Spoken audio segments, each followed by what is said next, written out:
It's Happy Accident Day with Sparkle and Sprinkle. This necklace is something that I made with some mistakes. Now, I'm showing it to you here to show you that it's actually made out of cereal box. Don't throw anything away. I had some old pieces left over from a class I did years ago, so I pulled them out, little circles. Now we're going to use this piece and we're going to pretend that this is a mistake, that it's something that I put extra thick and super thick embossing powder on, and ooh, I touched it before it was cool and I messed it up. But you don't have to throw it away. First here I'm heating up my palette knife to wipe the leftover that was on my knife onto the Easy Clean mat. Now I am heating this up to repurpose that embossing powder that is all over that piece. Instead of throwing it all in the garbage can, I'm going to save what I can and make something cool out of it. So here I'm melting it off and it's dripping onto the mat. You can use tweezers for this if you want to. And then I wipe off the rest of what will come off of that piece. Now I can save it to try to melt more off of or throw it away. Now I'm heating all of this up more, and I'm going to add some color. Excuse my arm. Watch this watch this, what do we call it? Multi-purpose? Yeah, multi-purpose. Heat the area and drop some Fawn super thick onto the white, which was some of that new blue color super thick. But because it was ruined, the white came out, and I'm just smearing it all over and making it bigger. I want a bigger piece. So while it's hot, I'm dumping some more Fawn onto it, melting it on the Easy Clean mat. Now when it's cool, you can scrape it right off your mat. This is something you can't really do on the glass mat. I'll show you in a minute what happens on the glass mat. Now I'm trying to peel it off, but that piece is very thin, so I need to use my... Look at that. Now, believe it or not, I can save all of that scraped off stuff. So there's a big piece, and using my jewel picker, I'm going to show you both the sides of some of these pieces. Sometimes the back of it is prettier than the front. So check out both sides. These are some of the pieces I just scraped off. Here's some pieces that are from another project I did. Now these pieces are done, you can, if you look carefully, there's less of the, it's full of holes because it still looks a little bit like drops melted together. So yeah, weird things happen, but they're all cool and they're all reusable. So on my mat, look at here, it's where I save all my little pieces, all my crumblies, big and small, put them aside.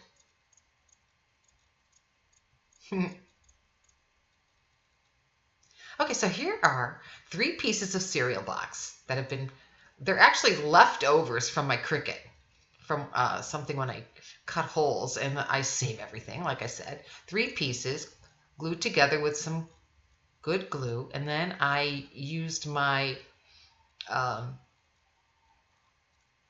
hole making tool to make a hole. Now using some Versamark, getting it nice and coated on the front and on the edges. I'm going to coat it with some super thick gold. And using my tweezers. Part of the problem is that those tweezers are, the kind that you don't have to keep them squeezed, and I keep forgetting that, and every time I squeeze them I drop my project. So here we are. I'm heating up that piece and melting the super thick gold embossing powder. That's one thick layer. Now I'm adding a piece of the stuff I scraped off my mat. Melting it in, but not overdoing it.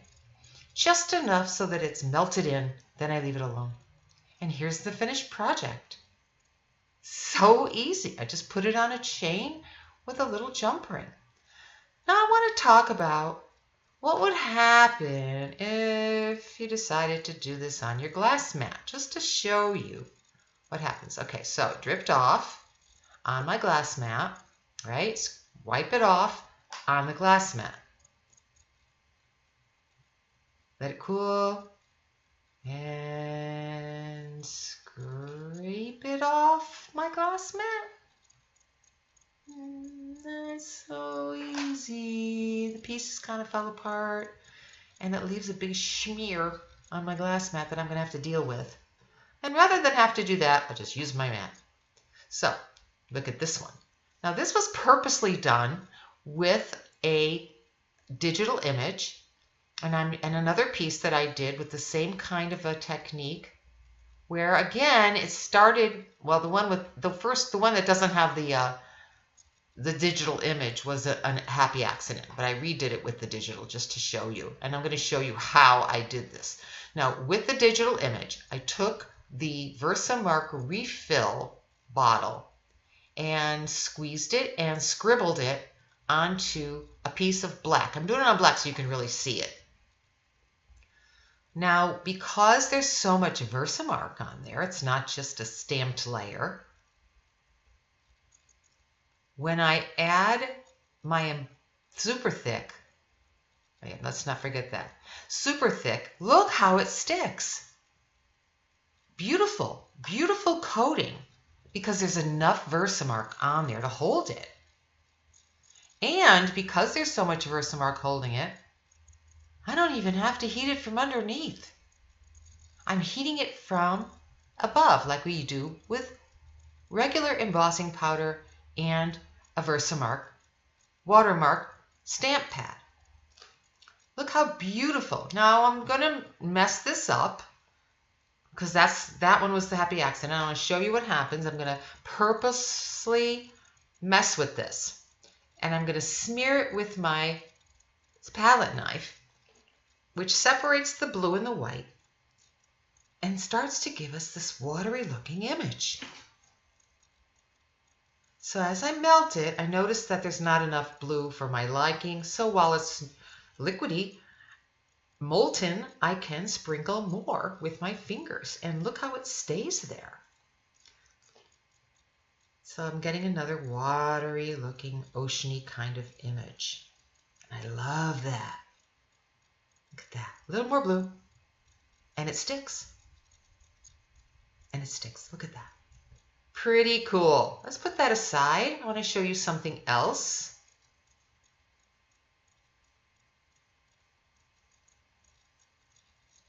Save that too. Now I want to show you what I decide to do with this. I decided I wanted to make this into another thing I could save, another piece that I can add to a project. So I started building on that little bit of whitish blue embossing powder that I smeared off of my palette knife. Add some silver, super thick silver embossing powder. I love silver. Looks good with my hair. So let's make it bigger. I'm going to smear it to add more. So you can smear it and it gives you a base to build on. Now I'm adding some more blue and some more silver, making it a bigger piece. Yeah, so much fun. Just fun. There's really no stress because you just keep melting. You don't really have to think about what color you're making it or anything. Staying in the lines, no problems. We're just making an element.